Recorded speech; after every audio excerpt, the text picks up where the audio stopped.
GMC pickup truck sales explode, and yet buyers are getting screwed by the profits. Yes, GMC's had an immense year this year, and the first quarter has literally shown they made over $100 million in actual profits before tax, and the profits have gone up significantly, up to $43 billion. That's right, 8%. Chevy and GM trucks are filling up the lots quick. You have trucks everywhere, and a whole plethora of trucks. As you walk down this lot, it doesn't take very long to see that these truck dealers, these Chevy truck dealers and GMs are filling up the lots, and they just can't sell these vehicles. They can't sell the SUVs, they can't sell the pickup trucks. What is going on? We can't ignore the obvious, which part of it is a problem related to price. Customers are mad. I've talked to so many people that wanted to buy a new truck, and they look at some of these new wheels here, and then they actually take the time to call in about it, check the sticker on the window, and realize they can't afford it. It's way too expensive. With the cost of living crisis alive and well, people are literally living under bridges, struggling to pay for their homes and food, and yet there's others that are affording to go down and pay for their brand new pickup truck, whether it's a Chevy or GMC, and even some of their electric vehicles. However, did you realize that GMC is relying on the internal combustion engine now to pick up the slack for the lack of sales of the EVs? So while General Motors logged a $300 million cost savings this quarter alone, they do plan to actually build and extend their electric vehicle market, selling and build out their market share up to about 200 to 300 electric vehicles sold this year. But all this in the face of General Motors facing some major pressures. Their market share in China has been reduced, as well as the UAW strike means that General Motors is paying more money for each and every worker that's hand building these vehicles. Regardless, CEO Mary Barra is promising that General Motors has a strong year ahead. So it begs the question, where is this cost of living crisis? So CEO Mary Barra also quotes, "In January, we outlined our priorities for 2024. A big part of that is leveraging the internal combustion engine portfolio, as that we know that GM has literally been one of the most successful truck selling manufacturers this year. And they blew Ford out of the water, even with their internal combustion engines. There's also an added priority this year of advancing the software-defined capability and a relaunch of the Cruise safely while delivering major margins as well as cash flow." And Mary admits that she's very pleased with the progress that the whole team is making. The CEO is also admitting that this year they would actually anticipate capital spend to looks like about $10.5 to $11.5 billion, and not ignoring neither the internal combustion engine portfolio or the electrification vehicles. And we look at upcoming rock stars like the Hummer EV as well as the Bolt EUV are literally growing in market share. But we also can't forget about the stop production that GM saw last year when they had some major glitches in their programming, and they literally had to put the Blazer EV on hold. Right over here we have this beautiful little Blazer. Now it's a beautiful unit. Absolutely, I love the looks of this. Look, I mean, they got these great headlights, and they've got this really aggressive front spoiler and headlights, all kinds of fog lamps there. This is the RS model by Chevy. Of course, it has some great lines, and you'll notice it's prettier than a lot of the other Chevy SUVs. You do get some oversized piano gloss finish here. Love the mirrors design on this, and this is, again, as I say, this is the Blazer right here.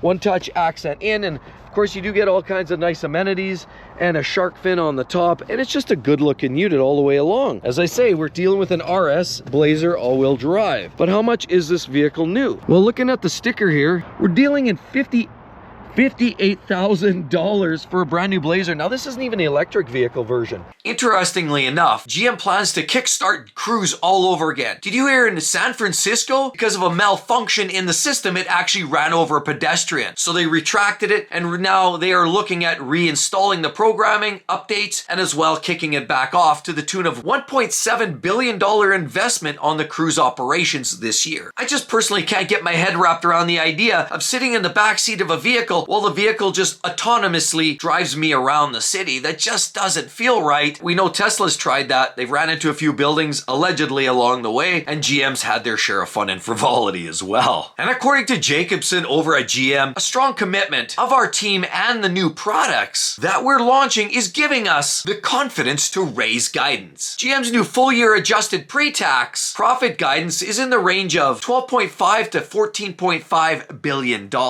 which is up from from $12 to $14 billion before. It also increased its income guidance to a range of $10.1 billion to $11.5 billion, up from $9.8 and $11.2. Now, much like Stellantis, who's coming up with 25 new models for 2025, including turfing the old V8 Hemi and replacing it with the inline turbocharged 6-cylinder engine, GM also has a whole host and a big portfolio of electric vehicles they're going to add to the current arsenal that they currently have on the lots. So like a lot of people I speak to often wonder, how can you possibly afford a new vehicle? I mean, I struggle with the idea of paying for a new vehicle with elevated interest rates because inflation is just not cutting down at any time soon, MSRPs that constantly rise, and GMC's not giving anybody any breaks. Trucks are very, very expensive, from $70, $80, $90, $100,000 and beyond for a diesel pickup truck. Even a base half-ton starts are in that $60,000, $65,000. I mean, look at this truck right here. We have a nice little GMC, and this is an Elevation Edition, has the 5.3 liter V8 engine.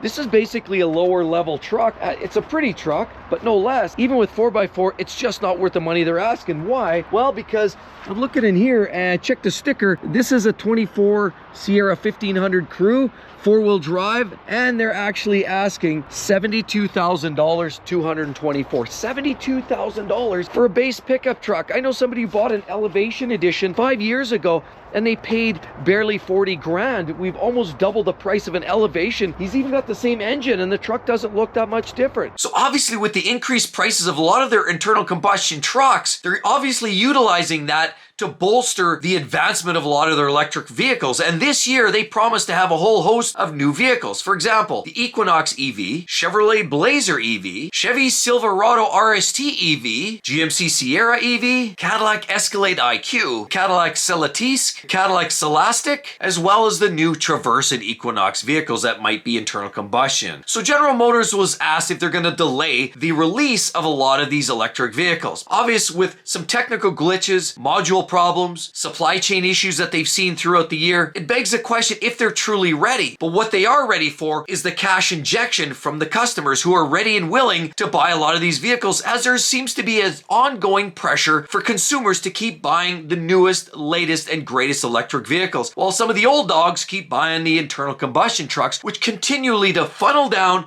and feed and support the enhancement and development of a lot of these electric vehicles. The old tried and true pickup trucks are General Motors meat and potatoes. CEO Mary Barra again comments that they've seen historic levels of spending on the development and enhancement of electric vehicles in their space, which clearly to this point haven't sold enough to show a real profit. But the release of all these new models are almost a guarantee to improve the overall business organizational efficiency, as well as lowering costs. But back to the Hummer, I didn't notice it had a Monroney sticker on. Now let's take a quick look here.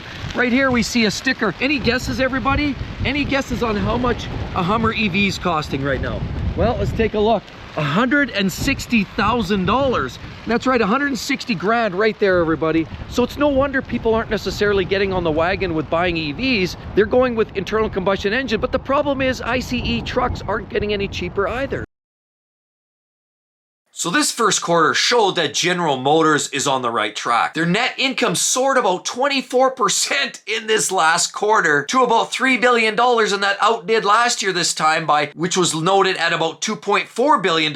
So shareholders are clearly loving what General Motors is doing these days. And global revenue rose about $43 billion compared to about $40 billion last year, and exceeded the $41.78 billion expected by Wall Street analysts. So clearly, if there's a cost of living crisis out there, it doesn't appear that General Motors is really feeling the burn. Who's feeling the burn are a lot of the customers out there that once 5, 6, 7 years ago could probably go out there, stretch, buy themselves a new half-ton pickup truck with minimal dollars down, pay for $400 a month, and have a free and clear paid truck after 4 years. Or even some of those old school farmers like me like to pay cash if I had it, were able to buy that half-ton pickup truck for $40,000, 4x4 crew cab in the works, and now that same truck is up over 70 grand. So I've basically said this over and over again. A lot of viewers who are watching the channel are saying, you know what? A lot of these trucks were almost half of what they are today for the same model and similar specification. They're just saying, give us a break. We need a break. Cost of living's high. People aren't making the money, and the cost differential is huge. Of course, the rising inflation costs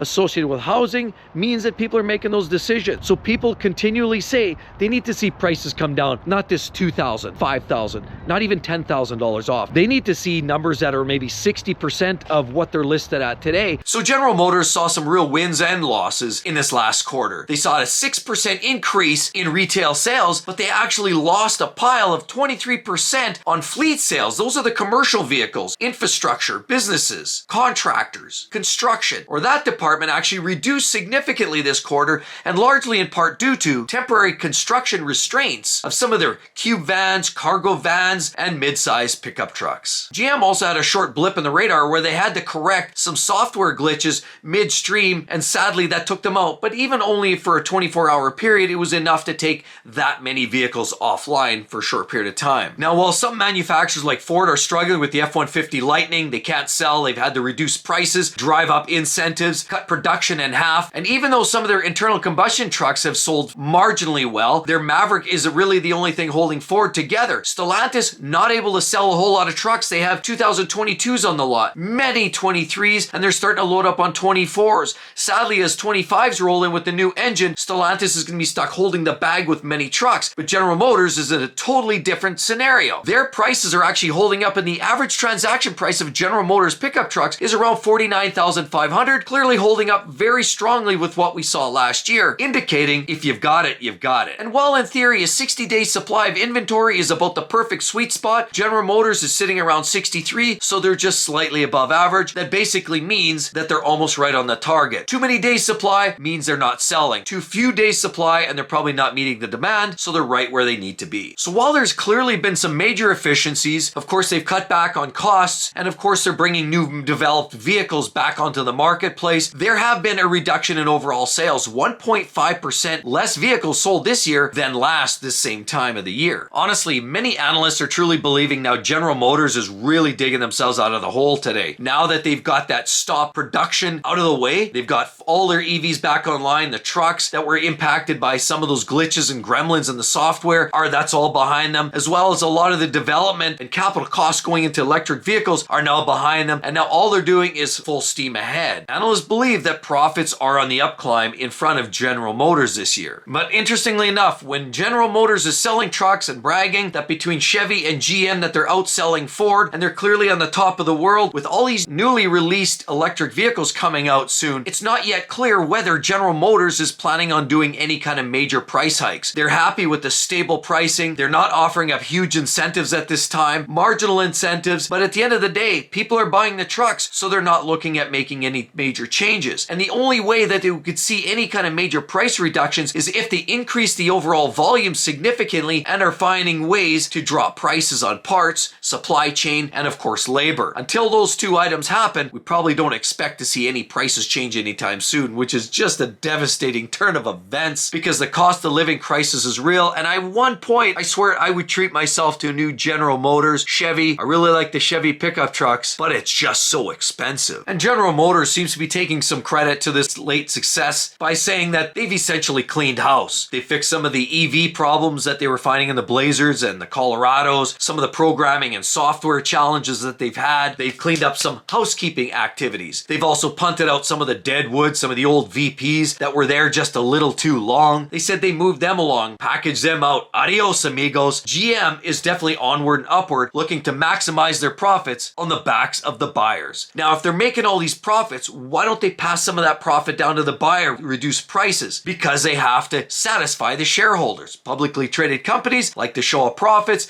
and every single quarter has to show that it's moving in the upward trajectory. Sadly, until we see a significant gain somewhere, lower cost of production, some significant technology change in the production line, I don't think we're going to see any major changes in how much these vehicles cost. And it appears that the MSRP manufactured suggested retail prices are only on the upslide. But given prices don't seem to be changing anytime soon, the affordability crisis, it's real. You want to find out more about that. Hope to see each and every one of you on the next one. We'll see you real soon. Bye-bye.